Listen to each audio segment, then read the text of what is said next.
Hi guys, how you doing? It's Lisa here from the Ballet blog and Perfect Form Physio, and I wanted to start doing some videos because I'm getting so many questions that I'm struggling to actually get articles written and things like that to answer them all. So I thought I'd do a series of videos that answered them with me answering in person. So the first one we have today is from a teacher named Natalie, and she asks, "Dear Lisa, any advice on how to get a very talented dancer to stop over-rotating his first position? I have serious concerns about his future if he continues to work in this fashion. Besides turning out too much, he works with his arms behind him in second to help balance himself. Are there any specific injuries that could come his way because of this stance? Thank you for any advice you can give, Natalie." And thank you, Natalie, for that question. Now, the biggest and most obvious injuries that come from really over-rotating and screwing the feet are injuries to the knee. This is because the thigh bone will be slightly rotated forward and then the lower leg will be really rotated outwards. This creates a torsional stress through the knee, and so this can lead to all kinds of knee issues ranging from patellofemoral pain to Osgood-Schlatter's disease, to issues with the meniscus on the pads of cartilage inside the knee, or also the medial collateral ligament on the inside of the knee. Now, I'll see if I can post some links to explain what each of those are, but definitely any rotational strain through the knee, either when standing in fifth or in first over-rotated, but especially on fondue, and that is a very, very real concern, so you're right to be worried about him working in an overturned position. The other injuries that you can get are from where the dancer struggles to actually support up the inside of the ankle. So if the legs are overturning, then you can start getting irritation of the FHL tendon or the tibialis posterior tendon, where they wrap around the inside of the ankle if the foot is not stable enough to control that level of rotation.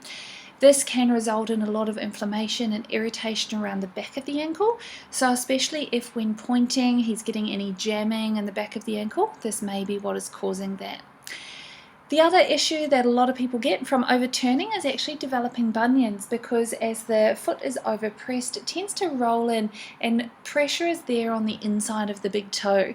I'll put a link through to some photos of that as well, but that is something that we really need to be careful of, especially when working in fifth and especially when doing a dégagé to the back and really pressing on the big toe. As you say, he's also carrying his arms back to stabilize himself. Chances are he's actually tilting his hips forward, arching his back to achieve that overturned posture. So this is something that we need to be very, very careful of. Often this is due to tension in the front of the hips, which can often be resolved by more correct training and stretching out through the front of the hips, but engaging the deeper turnout muscles in a bit more of an effective way. The problem with a slight tilt forward in the pelvis when he's standing is that then when he takes his leg behind him, he'll tend to increase that arch a little bit more. Any excessive extension through that part of the low back can lead to a stress fracture in the low back or even a spondylolisthesis, which is where one bone starts slipping forward on the other. So to try and get him not to stand like this, you can use some scare tactics with these kind of injuries. But if he's a very talented dancer and looking for a professional career, I'd also let him know that when you start actually auditioning for companies and even for schools, a lot of schools and companies now will actually test their turnout range.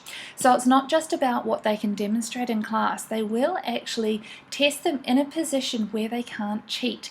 So it's much better for him to learn how to really isolate and improve his actual turnout now, rather than cheat, get away with it, and then be disappointed at the end if he's not reaching the required demands by any of the top level schools.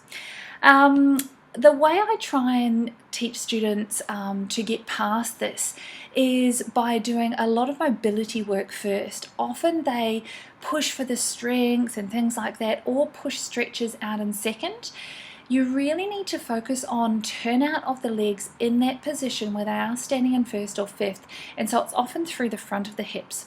In the training turnout program, we do go through a lot of this, but I'll also post the links to 3 free articles that we have on how to maximize turnout, how to get turnout range, and then to find these turnout muscles off to the side as well, so that you can lead him to those and try and get him working on that first. How I encourage kids to work in class is that they actually have 3 different levels of turnout that they work in class when they're working at a bit of a higher level.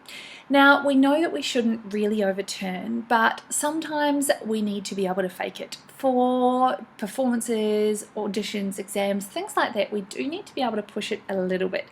So I have 3 levels of turnout that I kind of suggest that people work in. There is super safe turnout where everything is perfectly controlled and there's no risk of any injury, and it's really good to know where that is at any point in time and to be able to work in that for a class. Then we have what I consider working turnout, which is where you're testing it a little bit, but you can still control the knees over the toes and keep everything nicely aligned.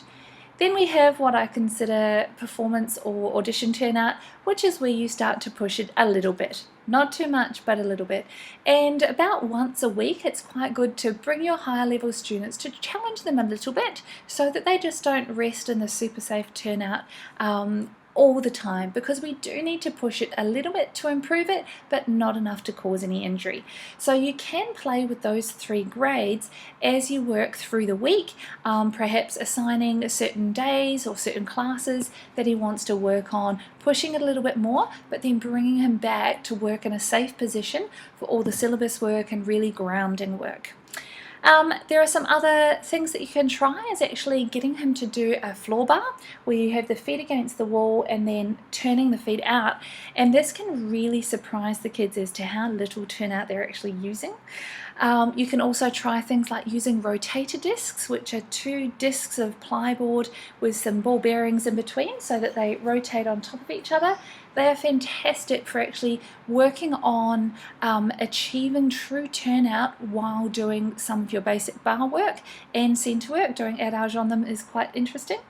So I will post links to all of those things out to the side. I hope that that has been helpful. Like I said, sometimes with the young ones you do need to use scare tactics. Often when we're young and dancing, we feel pretty invincible, especially if he hasn't had an injury before. And often it's not until you have one of those very badly timed injuries, which happens just before an exam or just before an audition, that can really kind of shake the boat a little bit. So ideally, if we can get him working in a much safer way, we should be able to prevent those kind of injuries.